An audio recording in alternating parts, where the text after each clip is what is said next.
Seigneur nous fera du bien, tellement du bien encore, dans tout ce que nous sommes en train d'entreprendre. Amen. Alléluia. Est-ce que vous êtes prêts à l'accueillir, le deuxième orateur? C'est la prophétesse Alpha Elongo qui vient de Kinshasa. Karibu maman, tout côté pour qui a des moments et son interprète, notre frère.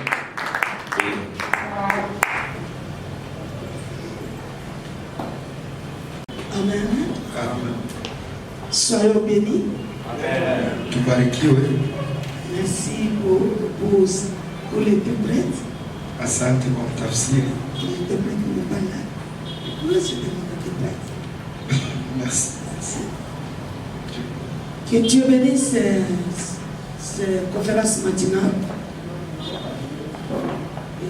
Je bénis apôtre. Apôtre parce qu'il réunit les autres. Nasema mtume ujumbe kukusanyisha watu. De la tête comme ça. Watu wa hivi. C'est une vision pour bâtir pour le futur. Ni maono ya kujenga juu ya kesho. L'homme qui a le cœur des hommes mwenye kuwa na maroho za watu ne voit pas aujourd'hui. Aonake leo. Lui fait les choses pour demain. Anafanya vitu juu ya kesho. Pour préparer le leadership. Juu ya kutayarisha waongozi. Et non seulement pour son église. Si kwa ajili tu ya kanisa yake. Pour la nation. Vile vile juu ya taifa. Et pour l'intérêt de l'humanité. Na juu ya faida ya dunia ama ulimwengu. Alors je vous dis merci. Nasema asante. De m'avoir invité à participer dans cette conférence. Kwa kunialika kuhusika kwenye mkongamano matinal. Ya asubuhi. Je dis aussi merci à Dr. Samater. Nasema vile vile asante kwa mwalimu. Pour l'enseignement. Kwa mafundisho. Moi aussi j'ai eu plus. Na mimi nimechukua sehemu ya je n'en avais pas. Ambayo sikukuwa nayo. Na Mungu akubariki. Participer dans cet enseignement du matin. Na mimi kwa kuhusika kwa mafundisho asubuhi. Je dis merci à tout le monde de ce matin. Nasema vile vile asante kwa que le Seigneur soit avec nous. Na Bwana awe na nasi. Nous donne les oreilles. Na atupatie masikio. Pas seulement pour écouter, kusikia, mais pour aussi pratiquer. Lakini kutumikia. Ce qui me fait mal souvent. Inanisumbua sana. Aux hommes de Dieu. Watumishi wa Mungu. Nous avons trop de connaissances. Tunakuwa na ujuzi mingi. Nous avons trop de savoir. Na tunafahamu mingi. Et on refuse de pratiquer. Sasa tunakataa kuitumikisha. Parce que quand on arrive comme ça, on se rassemble comme ça. C'est pour ajouter un plus dans notre ministère. Un plus dans notre appel. Un plus dans notre vision. Ce qui était comme l'erreur ou les défauts, la faiblesse, ça peut être demain une force pour vous. Amen. Merci. Notre grand monsieur, on parle de la fidélité et l'excellence. Na somo yetu kubwa tunaongelea juu ya uaminifu na kuendelea. C'est la ni kweli. Quand on lit la Bible, tunaposoma Biblia, Dieu est fidèle. Mungu ni mwaminifu. Dieu est fidèle à quoi? Mungu ni mwaminifu kwa nini ama juu ya nini? Dieu est fidèle dans sa parole. Mungu ni mwaminifu ndani ya neno lake. Dieu est fidèle dans sa vision. Mungu iko mwaminifu vile vile ndani ya maono yake. Dieu est fidèle dans son appel. Na Mungu vile vile iko mwaminifu katika wito. Les trois choses. C'est un fondement ni msingi dans l'exercice de l'expérience du ministère. Ile kutumikisha huduma. Si tu n'es pas fidèle de ce que Dieu t'avait parlé, kama hauna mwaminifu kwa ile Mungu alikwambia, et si tu n'es pas fidèle dans votre vision, na kama hauko mwaminifu mu maono yako, donné comme vision, kwa ile Mungu alikupatia kama maono. Je bénis Dieu parce que le docteur a parlé de ça. Na bariki Mungu sababu mwalimu aliongelea. Vous avez votre appel. Uko na wito wako. Vous avez votre vision. Uko na maono yako. Quand tu écoutes quelqu'un qui prêche bien, sasa unasikia tu mtu anahubiri, tu changes ta vision. Unabadilisha na wewe maono yako. Tu n'avais pas la connaissance de ce que Dieu t'a parlé ou de ce que Dieu t'a donné. Hauna ufahamu ya ile Mungu alikwambia ama ile Mungu alikupatia. Si nous avons la connaissance, lakini kama tuko na ufahamu, que nous avons reçu à Dieu, kwa ile tulipokea kwa Mungu, fidèle. Tunapaswa kuwa waaminifu. Pourquoi? Juu ya nini? Moi je vais parler de deuil de Chiclate, ma soeur. Nitaongelea juu ya deuil de Chiclate. Et puis matanga. Kilio. Ya Chiclate. Ya Chiclate. Parce que dans la paix. Pardon. Chiclate. Ok. Parce que dans la paix, on doit avoir l'équipement. Et dans cet équipement, on doit avoir l'onction. Et pourquoi l'onction? Pourquoi Dieu nous donne l'onction? Dieu nous donne l'onction pour nous pousser à voir la victoire dans les combats, dans nos combats, dans nos combats. L'homme a des sortes de combats. Dans la paix, le combat de sa famille, le combat de la paix, et détruire la vision, et décourager l'homme que Dieu veut établir, que Dieu veut façonner son intérêt. Mais l'onction va te pousser, te donner la victoire dans la paix. L'onction, c'est une simple chose. Ça ne se voit pas comme ça. Mais ça se voit à épater la vie de l'homme, en lui donnant la victoire, tout ce qu'il fait, la réussite de tout ce qu'il fait. Dans ton appel, il y a des choses que l'onction peut travailler pour te donner la victoire dans l'échec de la famille, dans l'échec de ton appel.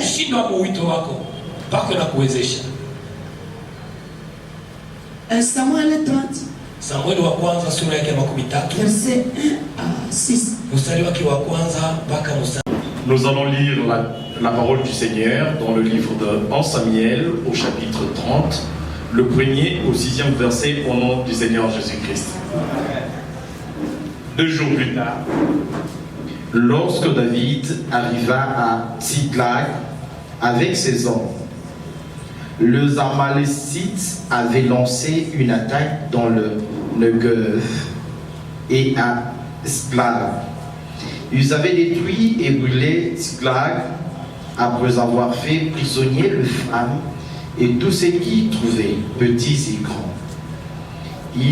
Ils n'avaient tué personne, mais ils avaient tout amené et s'étaient remis en route. En arrivant à la ville de David et ses hommes virent qu'elles étaient brûlées et que leurs femmes, leurs fils et leurs filles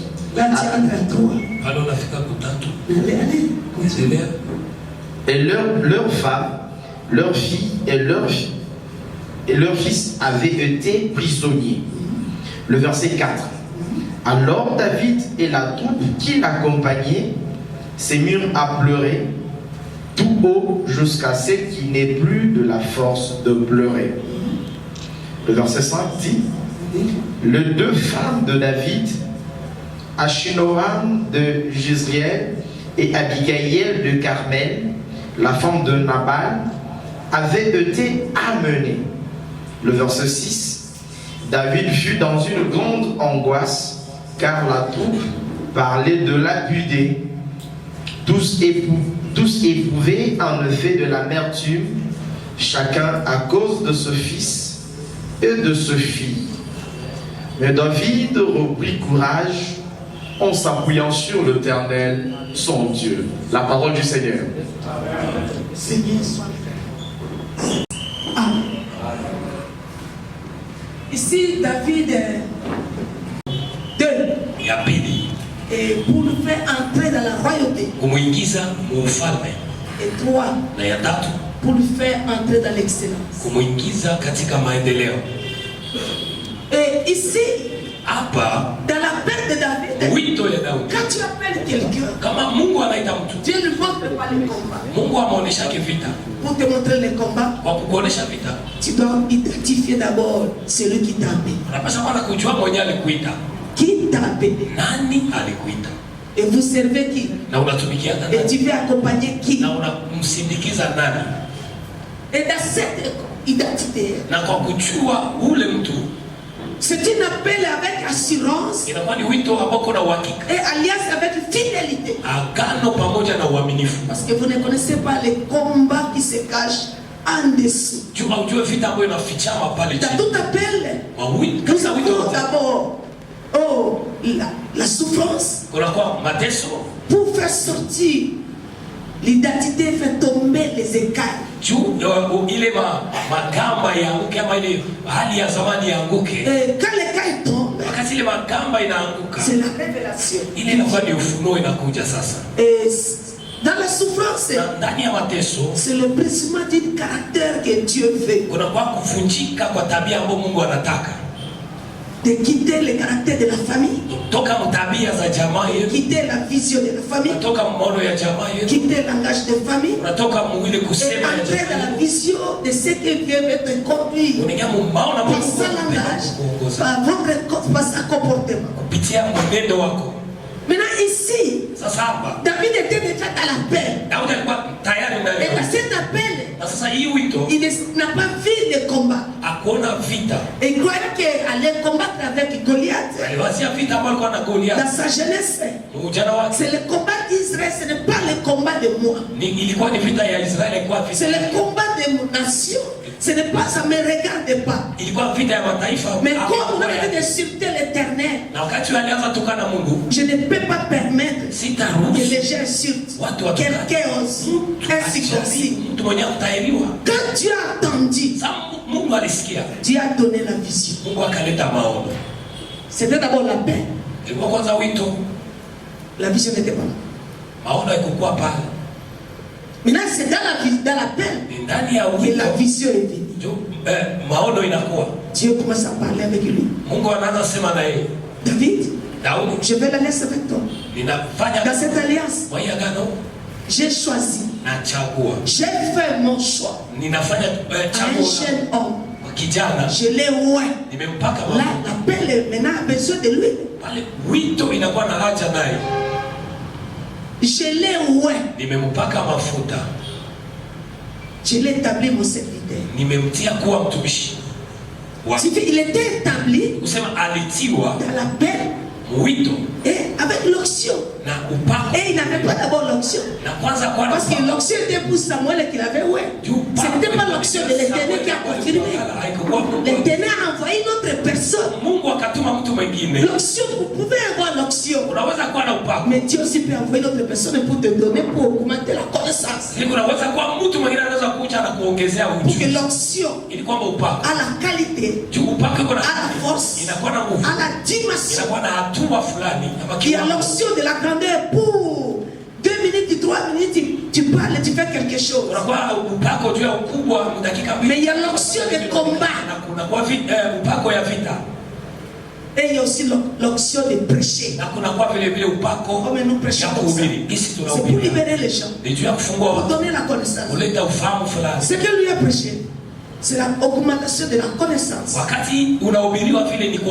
L'onction est permanente pour ça. Il y a des gens dans la salle qui n'ont pas de connaissance. J'ai un homme de Dieu que j'avais prêché à Malawi. On était dans la conférence. Cet homme de Dieu est venu me dire, quand moi je prêche, et si je veux prêcher, si je cherche les versets, si je monte à la chaîne, les versets m'échappent. Même si j'avais écrit, je ne vois plus là où j'ai écrit. Je lui ai dit, tu as commencé comment? Tu n'as pas ma question. Toutes choses à ses fondements. Là où il n'y a pas un fondement, tu n'as pas là où te mettre les. Et il m'a dit, j'étais dans une église. Dans une église, c'était comme un billet de bikoud. Mais on n'avait pas de connaissance. Et on condamnait la Bible. Maintenant, suivez cette question et suivez aussi l'histoire là où pourquoi les versets s'échappent. Maintenant, je commence à avoir maintenant sorte de prêcher. D'être à Jésus. Je lui ai dit, tu ne peux pas baptiser. J'ai commencé par lui. Tu n'es pas un fondement de baptême. Tu n'es pas un père spirituel. Tu n'es pas la connaissance de Dieu. Il faut chercher des qualités des hommes. Apôtre, docteur. na mwalimu. Pourquoi bon? Juu ya nini mtume? Bati. Juu ya kujenga. Pourquoi docteur? Mwalimu juu ya Pour nini? l'enseignement. Juu ya mafundisho. Et il a dit merci. Na akasema asante. Je lui ai dit je voyage pour Afrique du Sud. Nikasema naenda Afrique du Sud. Quand je serai de voyage à Madagascar. Na santa abidia. Madagascar. Utafika kwa Madagascar. Que je te trouve baptisé avant de toucher là. C'est ça qui était un débat avec les apôtres et Paul. Paul disait, si j'ouvre la bouche, même les païens reçoivent la baptême du Saint-Esprit. Et on a fait cela à une conférence, tout un assemblée générale. Parce que dans l'appel, on doit avoir l'onction. Et dans ton appel, on doit avoir la vision. Pour identifier ce que Dieu veut de toi. Maintenant ici David, dans son appel, il a eu un grand combat. Qu'est-ce qui a caractérisé David? L'appel, la vision, l'onction. Il a reçu c'est Samuel. Et l'action que Dieu lui a donnée dans la vision, c'était pour confirmer ce que Samuel avait fait. Maintenant, dans ce combat, à Tsiklat, les deux de Tsiklat, David commençait à pleurer. Qui était avec le peuple, ils ont levé la voix de pleurer tous ensemble. Jusqu'à ce qu'ils étaient épuisés. Oh, plus la force n'avait plus dans eux. La Bible me dit, David se lève et s'appuya. Comment s'appuyer? On peut parler d'un mur comme ça, je m'appuie. On peut parler d'un arbre qui peut appuyer un régime de bananes. Mais David a eu courage. Il a eu courage. Il y a des choses dans les combats pour avoir la victoire. Tu dois avoir des choses. La parole de l'assurance qu'on t'avait dit. Pour persévérer dans la parole. Et la parole qui te donne courage de s'élever pour agir.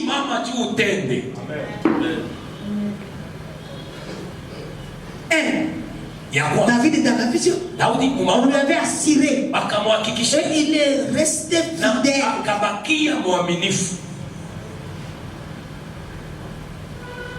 Et 3.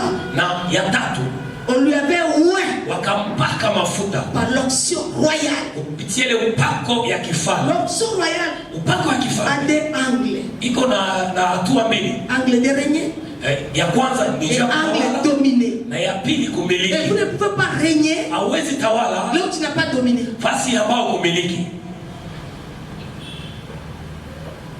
Et dans l'onction royale, pour que tu domines, tu dois convaincre les hommes. Ce n'est pas 2 personnes, 3 personnes. Il faut que toutes les langues, toutes les tribus qui sont sous ton autorité doivent se soumettre à ta royauté. Maintenant pour David, il était dehors. Mais on l'a venu piller, détruire. L'action doit être confirmée. L'action royale doit être confirmée. Et il a reçu l'action de la victoire. À la peine, tu dois avoir la victoire. 2.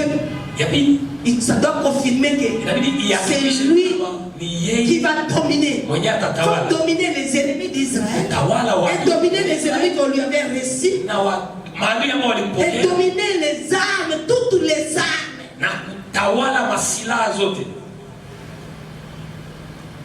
Amen.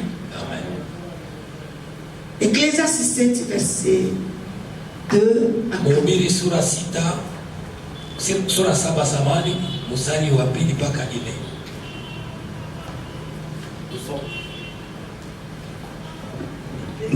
Nous sommes dans le livre d'Ecclésiaste, le chapitre 4. Nous allons lire au nom du Seigneur Jésus-Christ. Mieux vous se rendre dans une maison de deuil que dans une maison de festin. Car telle est la fin de tout homme. Et celui qui est en vie peut ainsi se mettre à réfléchir. Mieux vaut le chagrin que le rire.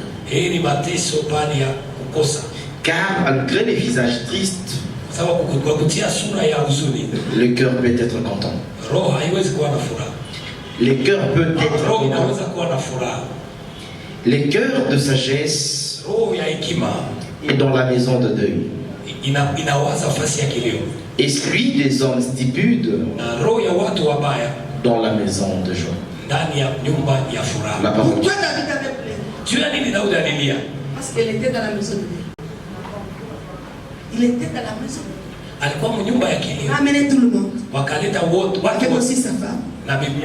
Et c'est pour ça la Bible a parlé mieux vaut aller dans la maison de Dieu que d'aller dans la maison de festin. Elle a fait de tout temps. Et David a pris conscience. A dit dans son cœur, j'ai une onction. Maintenant je plains. Maintenant tout le monde plaît. Personne n'a l'onction de libérer ces gens. Personne n'a reçu la paix de la royauté. À cause de cette parole, de la fidélité que Dieu lui avait parlé, il s'est appuyé à l'Éternel. Par cette parole, j'ai choisi un jeune homme, David. Il s'est appuyé de la parole de fidélité. Il a eu courage de suivre. Or, dans l'onction, l'onction nous donne la victoire. Et dans la victoire, et tu dois identifier les armes, quel genre des armes l'ennemi a. Et quel genre des armes que vous avez. Nous n'avons pas les armes. Nous avons la paix. Nous avons la vision. Et nous avons l'onction. Et quel genre d'onction? Parmi nous, il y a des gens qui ont l'onction de libérer. Comme Jésus. L'Esprit de l'Éternel. Moi. Il m'a envoyé pour libérer. C'est là où nous avons le problème charismatique dans l'église. Il y a l'onction charismatique. C'est pour la libération. Que Dieu donne la victoire dans l'église. Au-dessus des démons, des esprits. Pour aller dans ce combat, tu dois être dans la maison de Dieu. Pour te protéger. Pour t'enlever dans la distance. Pour prendre des choses à cœur. C'est voilà pourquoi Dieu envoie souvent des épreuves à nous. Parce que dans les épreuves, tu dois pleurer. Tu dois prier. Et tu dois prier à profondeur. Parce que nous avons des pasteurs qui ne prient plus. Ils dépendent de l'intercession. L'intercession. Quand ils prient, c'est l'air d'eau qui s'ouvre. Alors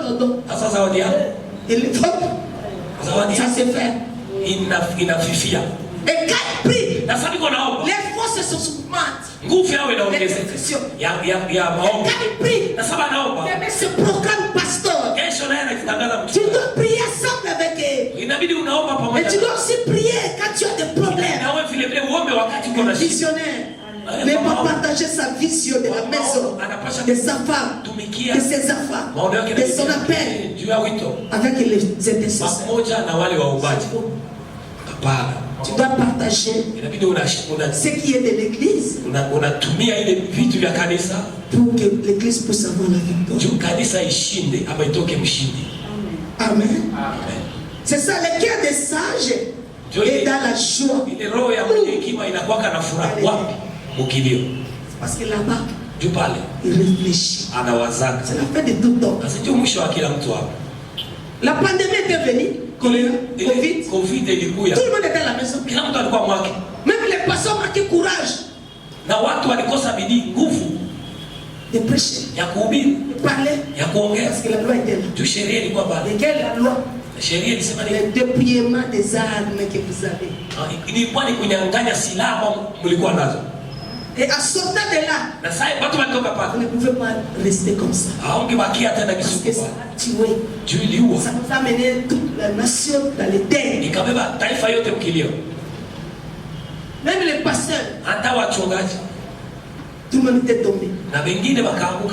Et aujourd'hui, la mort continue à prendre des gens. Ça peut s'y arriver à moi. C'est un combat.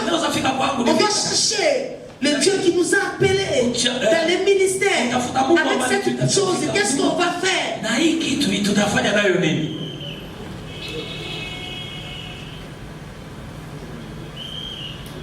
Parce que dans la maison de Dieu, les gens ne se réjouissent pas. Ils sont dans la méditation et dans les préparations.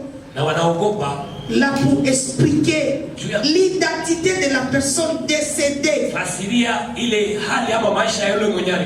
Et la Bible dit dans Matthieu 24, verset 28. Nous sommes dans le livre de Matthieu, au chapitre 24, le verset 28. Nous allons lire dans le nom de notre Seigneur Jésus-Christ. Amen. Là où sera le cadavre, là se rassembleront le vautour. Là où se rassembleront le vautour, le seigle,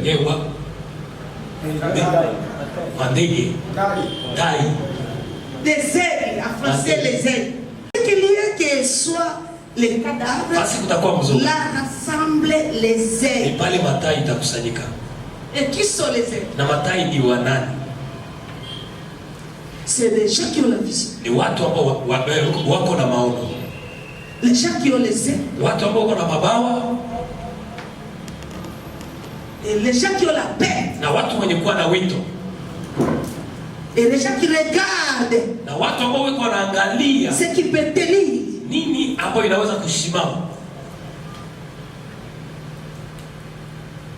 Amen. Amen. Amen. Et les aigles sont des mangeurs de la chair et les buveurs du sang. Oh, les cadavres, oh, c'est le corps de Jésus. Alléluia. Les cadavres, c'est le corps de Jésus. Oh, parce que lui-même dit en Jean 6, verset 55. nous sommes dans le livre de Jean 6, le verset 50. En effet, mon corps est vraiment une nourriture et mon sang est vraiment une boisson. Et mon sang est vraiment un breuvage. Donc les aigles sont des amoureux de Jésus. Et Jésus, c'est la parole. Vous ne pouvez pas être un enseignant, un prédicateur, un pasteur. Tu lis pas la Bible. Vous ne lisez pas la Bible. Même si tu es un prophète. Tu viens seulement, tu commences à prophétiser. Mais la connaissance de la parole, Dieu va te donner pour que les gens soient édifiés. Et quand il voit que les gens, tu n'avais pas la connaissance, Dieu va te forcer par les épreuves. Il va envoyer des épreuves. Dans toutes ces épreuves, de pleurer, de lire la Bible, de chanter, d'adorer, pour être principe simple, disciple. Parce qu'il a dit, allez dans toute l'extrémité de la terre, faites tous les disciples. David ne pouvait pas monter ou entrer dans l'excellence ou dans l'excellence.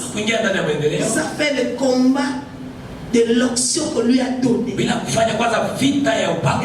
parole de l'alliance, de la fidélité que Dieu avait établie dans sa vision. Dieu nous aime, c'est pour l'excellence. Mais restons, demeurons dans la fidélité et soyons aussi mangeurs de la parole, les amoureux de Jésus.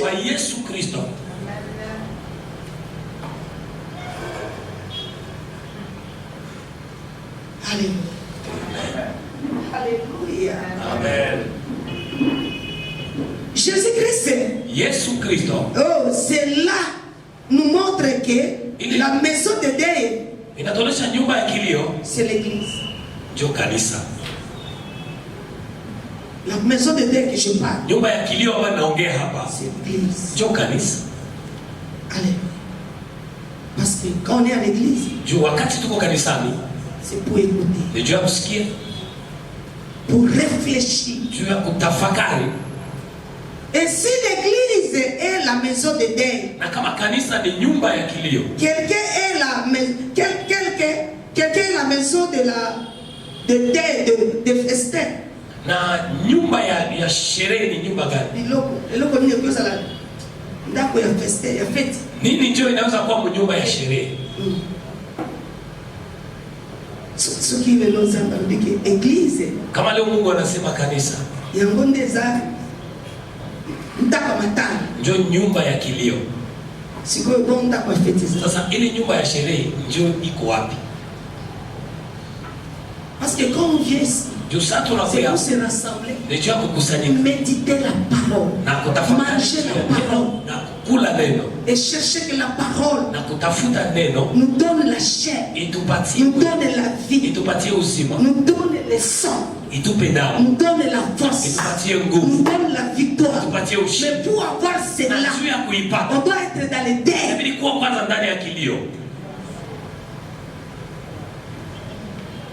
L'église, c'est le lieu de Dieu. Là où tout le monde doit respecter la cadavre. Cette cadavre, c'est le cadavre de Jésus. Ça doit être entouré par les aigles, c'est-à-dire par les hommes forts, les hommes puissants, qui ont la vision, qui ont la capacité, qui ont les ailes, qui ont les becs de marcher.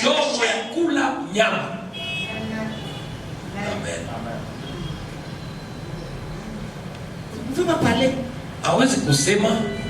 J'étais quelque part dans une réunion.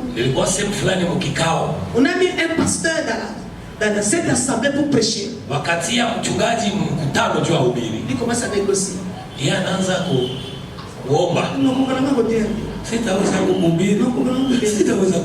Même si on peut compter, mais soit un verset, mon corps,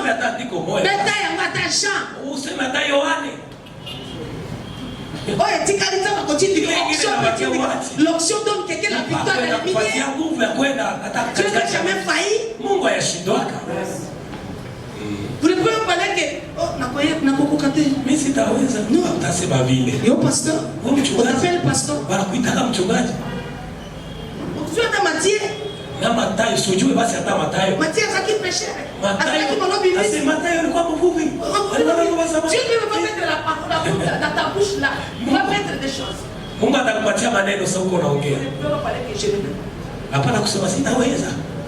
Sois des amoureux de la parole. Sois les amoureux de la parole. Avec le corps de Jésus-Christ. Sois l'amoureux de la parole. Amen. Et si l'église est la maison de Dieu, et quelle est la maison de festin? La maison de festin, c'est le monde de Panamounou. Le monde des ténèbres. Là où on chante, on danse, on mange et on boit et on se réjouit à leurs histoires. Ils se réjouissent. Ils sont d'accord. wanakubaliana nayo. Là c'est la distraction, c'est l'ambiance. Pale et dans cette distraction, ils n'ont pas besoin de la connaissance, de réfléchir de ce qu'il fait. Nous avons besoin de la connaissance, de réfléchir de cette option que nous avons reçue, de cet appel et de cette vision que nous avons. On a besoin de la connaissance. Alléluia. Et cela les ravis, sont contents de ça. Et Samuel 30 verset 6.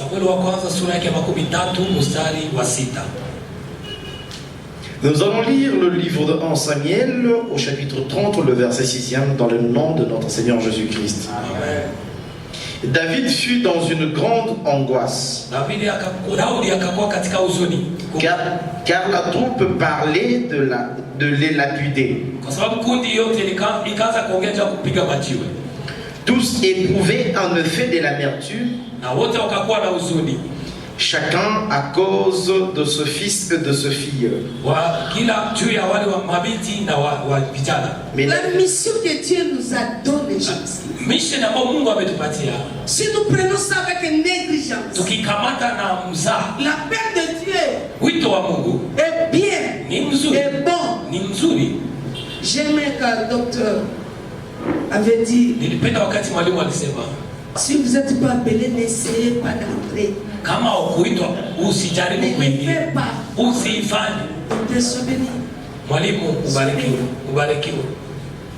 Ce n'est pas question de courage ici. On n'a pas besoin de ton courage. On a besoin de la connaissance de ton appel. Non, je n'ai pas besoin de votre expérience. Parce que votre expérience, ça ne donne pas la connaissance. Parce que l'appel est différent. Dieu peut m'appeler prophétesse. Et peut m'appeler l'autre pasteur. L'appel est différent. Je n'ai pas imité son expérience. Parce que mon appel c'est pour parler et avoir la vision capable pour interpréter. Mais pour lui le pasteur, c'est pour faire asseoir les brebis dans l'église. Faut avoir l'expérience, j'ai même l'expérience. Comment on peut faire asseoir les gens dans l'église? C'est là où Dieu a commencé à provoquer l'onction de David. L'onction que vous avez reçue, Dieu ne peut provoquer pour faire augmenter l'onction, la température de dose de l'onction qu'il a mis.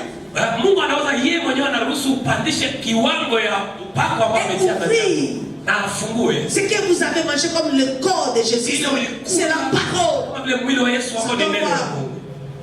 Comment on peut ouvrir ça? On peut ouvrir ça comment? Les preuves de ton appel. Dans ton appel, il y a les preuves qui peuvent ouvrir la vision, qui peuvent faire asseoir la vision. Que la vision soit ballonnée, c'est ça qu'il a provoqué à David. Pour faire monter la dimension de son cœur, les combats, provoquer le combat, pour qu'il entre dans le combat. Il y a les combats que Dieu donne. Ce n'est pas parce que vous êtes des connaissance, c'est la révélation. Il y a les gens qui ont eu la révélation dans son appel. Ils n'avaient pas la révélation. Mais à partir du combat, Dieu commence à se didactifier.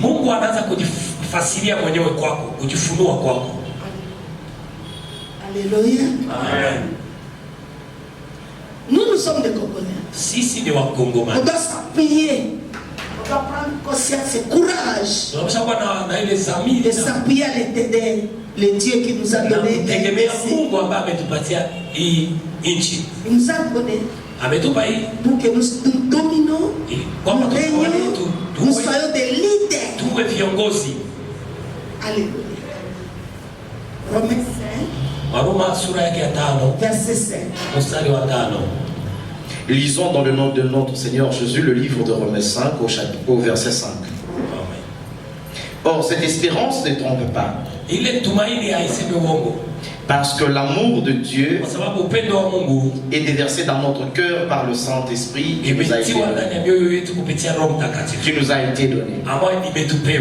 L'amour de Dieu doit d'abord demeurer dans ton cœur. Tu ne peux pas servir l'Éternel, tu ne peux pas l'amour de Dieu. Il y a des pasteurs, quelqu'un l'amène dîme, $1000, $5, $100, $500. Il est capable d'acheter le micro. Vous entendez ce qu'une autre personne achète le fidèle? Vous n'avez pas la vision de ton église. Pour que l'église sorte dans l'excellence, Dieu peut envoyer les gens t'amener l'action de grâce. Et cette action de grâce, au lieu de manger des foufous, construire des maisons, faire ceci, cela, commencez d'abord de l'amour de Dieu qui est répandu dans ton cœur pour faire élever la puissance du Saint-Esprit, pour que le Saint-Esprit soit répandu.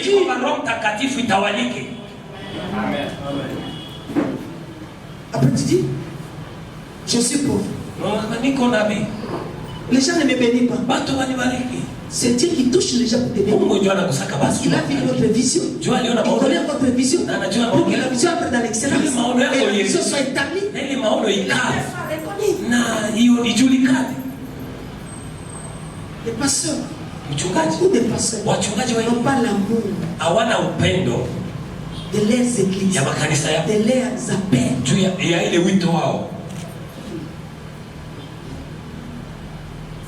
Il a même une image mal à la maison. Image très mal à la maison. Après tu dis j'ai le mariage. Quand Dieu t'avait donné pour. Et Dieu t'a appelé pour. Nous on te fait asseoir. Il te fait aussi entrer dans l'excellence.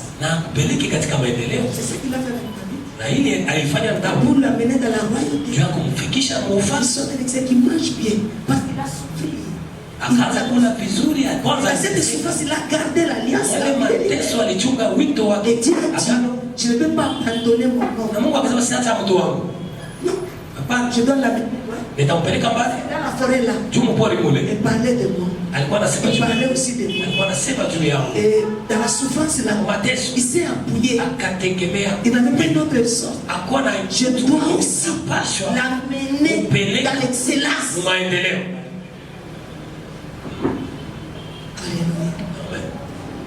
Dans la profondeur de la parole, dans la profondeur de la connaissance. Dans le nom de notre Seigneur Jésus-Christ. Qui envoie de messagers par mer et glabre, les peuples redoutables bien au-delà des frontières, par le fleuve.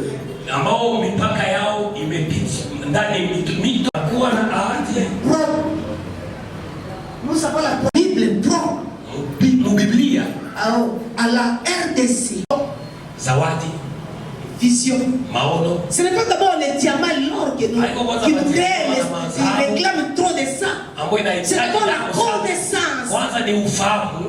Dieu pour donner la connaissance à Israël. Il a poussé le peuple Israël à entrer dans le combat. Livré à l'Égypte pour recevoir l'intelligence. La capacité, la force pour venir dominer. Pas dominer seulement comme ça. Ils étaient d'abord esclaves. Le temps de l'air est en train de passer. Pour que les armes, les clics des armes que nous avons, pour s'attendre partout dans le monde. C'est la paix. C'est la parole. C'est la vision. C'est ce que Dieu nous a donné. Et c'est ça qui va nous faire délivrer le peuple. Délivrer le peuple. Et ajouter la connaissance. Et nous donner la savoir de faire avec tout ce qu'il nous a donné, comme la chaise. Premier héritage, c'est la parole, la connaissance, la révélation. Moi j'étais parti jusqu'à Kaliba, jusqu'à Chaboum. J'ai des églises là-bas. Un jour on était à la forêt. Il y a un homme pygmée. Il m'a amené le message. Mais sa façon de s'habiller était drôle. On lui a compliqué de s'approcher de moi. J'ai dit à mon pasteur Bernard, amène-lui. Maman, on veut lui changer les habits. Dieu lui a envoyé comme ça. Dieu lui a vu comme ça. Quand Dieu a mis la parole, la vision à lui, Dieu savait qu'il est bizarre. Il arrive d'abord avec il est bizarre. Comment on va faire? Mais le message arrive d'abord. Nous les pasteurs, nous détruisons l'église. Les gens qui ont la grâce, qui n'ont rien, tout autour de nous, on n'a pas besoin d'eux. Or, ce sont des armes qui peuvent faire éclater les ministères pour demain, pour l'avenir, si ton appel. Souvent c'est déjà comme ça. Ils sont souvent simples. Et ce sont des hommes qui vont te donner la victoire.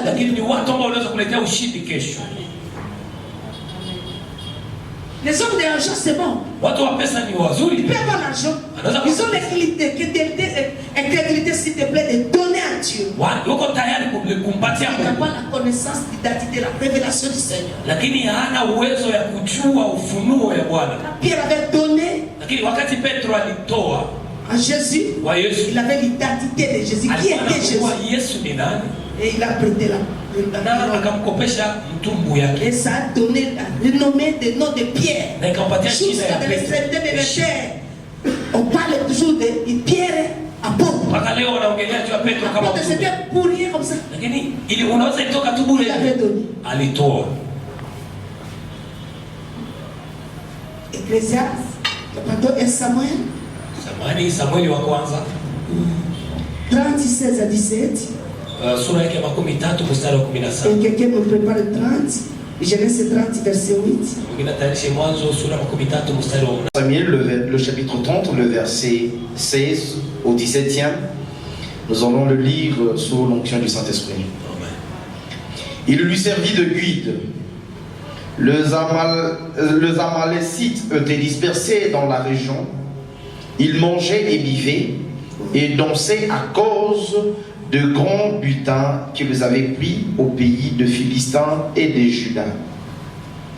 David leur porta de coups depuis l'aube de ces jours-là jusqu'au lendemain soir.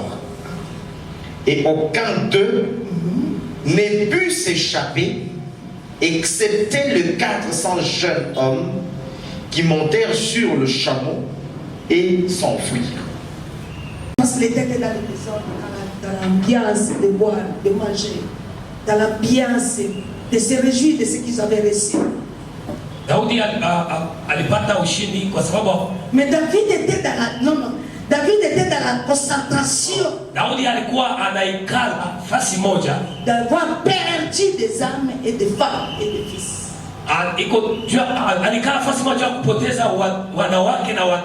Vous ne pouvez pas être serviteur et quand les gens étaient de mourir dans ton église. Moi, je suis serviteur à Kofi. Serviteur à Kofi. Serviteur à Kofi.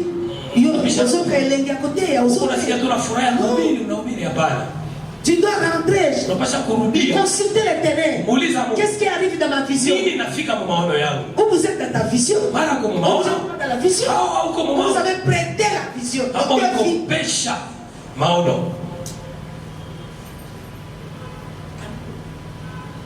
Alléluia.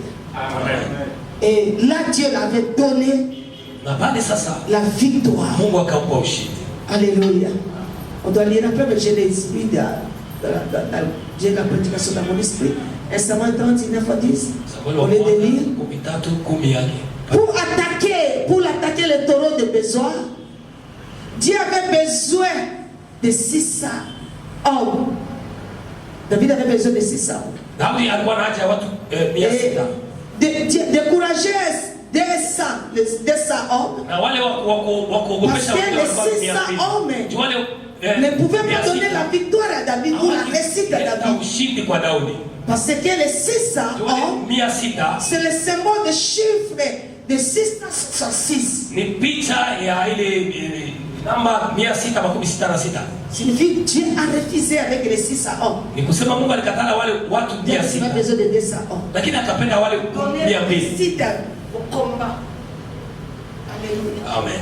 Ce chiffre, c'est le chiffre. Ce chiffre, 666, c'est le symbole de chiffre du monde de culte. Exode 14, verset 6 à 7. Là, on va lire. Nous sommes dans le livre d'Exode au chapitre 14, le 6e au 7e verset. Le pharaon classa son char et prit son peuple avec lui. Il classa 600 chars de Lith, ainsi que tout le char de Chite, chacun de ses combattants. Amen. Amen. Amen. Le classement de Pharaon. Et cela aussi, c'est les chars, les 600 chars de Pharaon. C'est pour cela que David n'a pas utilisé les 600 hommes. Parce que c'est le chiffre d'occultisme et de satanisme. Parce que Dieu avait besoin de donner la victoire à celui qui l'a appelé, à celui qui lui a donné la victoire. Si Dieu te donne la victoire, te donne la victoire, il va te donner la victoire sur tout. Il va te donner aussi l'onction pour gagner le combat et avoir la réussite de ce combat. Parce qu'il vient te faire entrer dans l'excellence. Si c'était le chiffre des ténèbres, on n'a jamais attaqué le monde des ténèbres avec les chiffres. Avec les chiffres, non. Tu dois attaquer le monde des ténèbres avec les chiffres de Dieu. Dieu a saigné les 200 hommes de David. Les chiffres de Dieu, c'était 4 et 6. Non 6. C'était 4 et 6. C'est ainsi qu'il laissa 400. Et l'Éternel qui avait enseigné les nombres pour donner la réussite à David, il s'est montré à donner à David de la victoire et de la faire habillé de l'onction victorieuse. Si Dieu te donne les choses, s'il y a des chiffres qui viennent, tu dois d'abord rentrer à Dieu, consulter Dieu pour avoir l'onction d'interpréter et avoir la révélation. C'est pour cela que la révélation est importante dans la vision, dans la paix. Amen. Je suis à la paix. Amen. Et afin que Jésus soit divisé, amené à la croix, Jésus était divisé en 4. Ses habits, on a divisé en 4. Et on a partagé en 4 pour montrer le fleuve qui est divisé en 4. C'est notre pays Congo. C'est l'habit de Jésus. Quelqu'un me comprend? Congo est il y a 4 fleuves au Congo. C'est l'habit de Jésus qui était divisé en 4. Qui était partagé en 4. C'est le fleuve Congo. C'est le trône du Seigneur est dans notre pays. Quelqu'un me suit? Et le trône de Jésus à l'Éden était divisé à 4. C'est pourquoi le trône de Dieu est entouré de 4 êtres vivants. C'est pourquoi les lépreux et 4 qui avaient amené l'évangile, et les 4 lépreux qui avaient amené l'évangile de bonnes nouvelles, c'était pas non plus 4. Alléluia. Et les 4 sont l'évangile de bonnes nouvelles. Oh, c'est les évangélistes sont de Matthieu, Marc, Luc et Jean. Les 4 lépreux. Ce sont des évangélistes. C'est pourquoi Jacob avait épousé, avait eu 12 enfants avec 4 femmes. Et c'est pourquoi c'était pour avoir des héros qui vont apporter la victoire et l'excellence. Ce que Dieu fait. Ce que Dieu fait, c'est dans les chiffres. Tu dois maîtriser dans la paix que Dieu te donne. Et ils ont eu des erreurs pour donner la victoire. C'est pourquoi Jésus avait attendu 4 jours pour aller ressusciter Lazare. C'est pourquoi encore Jésus avait attaqué une victoire en allant à la montagne.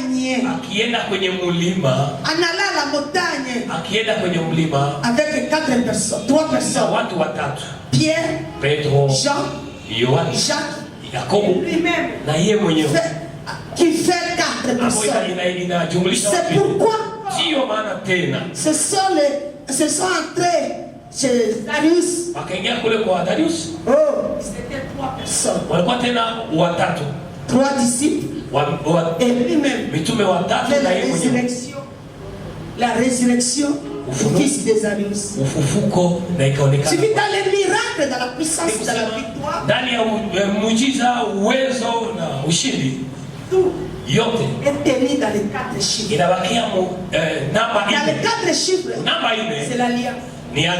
C'est la promesse. C'est la fidélité. C'est l'excellence. Dans la victoire. Que Dieu vous bénisse.